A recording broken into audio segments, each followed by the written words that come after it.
Voici un conte de Charles Perrault qui s'appelle Les Fées, lu par Frédéric Ferron. Il était une fois une veuve qui avait 2 filles. L'aînée lui ressemblait si fort, et d'humeur et de visage, que qui la voyait la mère. Elles étaient toutes 2 si désagréables et si orgueilleuses qu'on ne pouvait vivre avec elles.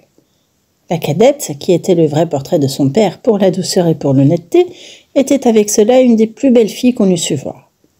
Comme on aime naturellement son semblable, cette mère était folle de sa fille aînée et en même temps avait une aversion effroyable pour la cadette.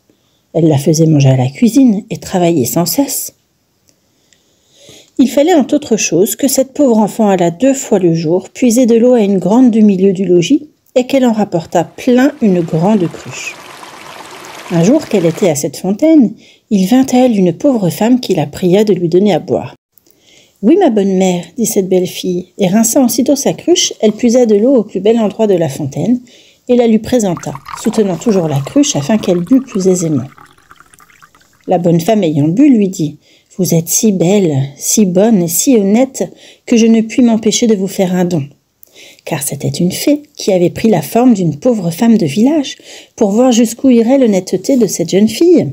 « Je vous donne pour don, poursuivit la fée, qu'à chaque parole que vous direz, il vous sortira de la bouche ou une fleur, ou une pierre précieuse. » Lorsque cette belle fille arriva au logis, sa mère la gronda de revenir si tard de la fontaine. « Je vous demande pardon, ma mère, dit cette pauvre fille, d'avoir tardé si longtemps. » Et en disant ces mots, il lui sortit de la bouche 2 roses, 2 perles et 2 gros diamants. « Que vois-je là » dit sa mère, tout étonnée. « Je crois qu'il lui sort de la bouche des perles et des diamants. D'où vient cela, ma fille ?» Ce fut la première fois qu'elle l'appela sa fille.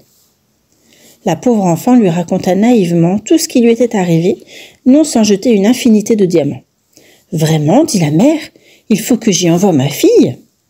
Tenez, Fanchon, voyez ce qui sort de la bouche de votre sœur quand elle parle. Ne seriez-vous pas bien aise d'avoir le même don? Vous n'avez qu'à aller puiser de l'eau à la fontaine, et quand une pauvre femme vous demandera à boire, lui en donner bien honnêtement. » « Il me ferait beau voir, répondit la brutale. Aller à la fontaine? Je veux que vous y alliez, reprit la mère, et tout à l'heure. Elle y alla, mais toujours en grondant. Elle prit le plus beau flacon d'argent qui fut dans le logis. Elle ne fut pas plutôt arrivée à la fontaine qu'elle vit sortir du bois une dame magnifiquement vêtue qui vint lui demander à boire.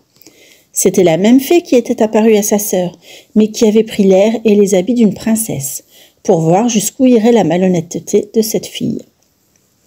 « Est-ce que je suis ici venue, lui dit cette brutale orgueilleuse, pour vous donner à boire ? Justement, j'ai apporté un flacon d'argent tout exprès pour donner à boire à madame. J'en suis d'avis, buvez à même si vous voulez. » « Vous n'êtes guère honnête, reprit la fée, sans se mettre en colère. Eh bien, puisque vous êtes si peu obligeante, je vous donne pour don qu'à chaque parole que vous direz, il vous sortira de la bouche ou un serpent ou un crapaud. » D'abord que sa mère l'aperçut, elle lui cria « Eh bien, ma fille !»« Eh bien, ma mère, lui répondit la brutale, en jetant 2 vipères et 2 crapauds. « Oh, ciel !» s'écria la mère. « Que vois-je là ?»« C'est sa sœur qui en est cause. Elle me le paiera. » Et aussitôt, elle courut pour la battre. La pauvre enfant s'enfuit et alla se sauver dans la forêt prochaine.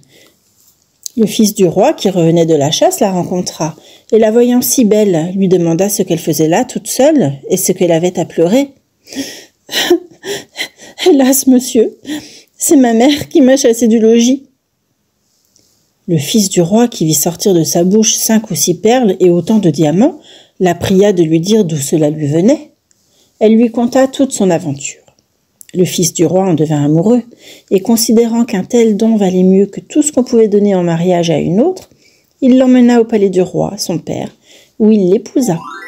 Pour sa sœur, elle se fit tant haïr que sa propre mère la chassa de chez elle, et la malheureuse, après avoir bien couru sans trouver personne qui voulut la recevoir, alla mourir au coin d'un bois. Toute histoire a une moralité. Voici la moralité de cette histoire. Les diamants et les pistoles peuvent beaucoup sur les esprits. Cependant, les douces paroles ont encore plus de force et sont d'un plus grand prix. Voici une autre moralité. L'honnêteté coûte des soins et veut un peu de complaisance, mais tôt ou tard elle a sa récompense, et souvent dans le temps qu'on y pense le moins.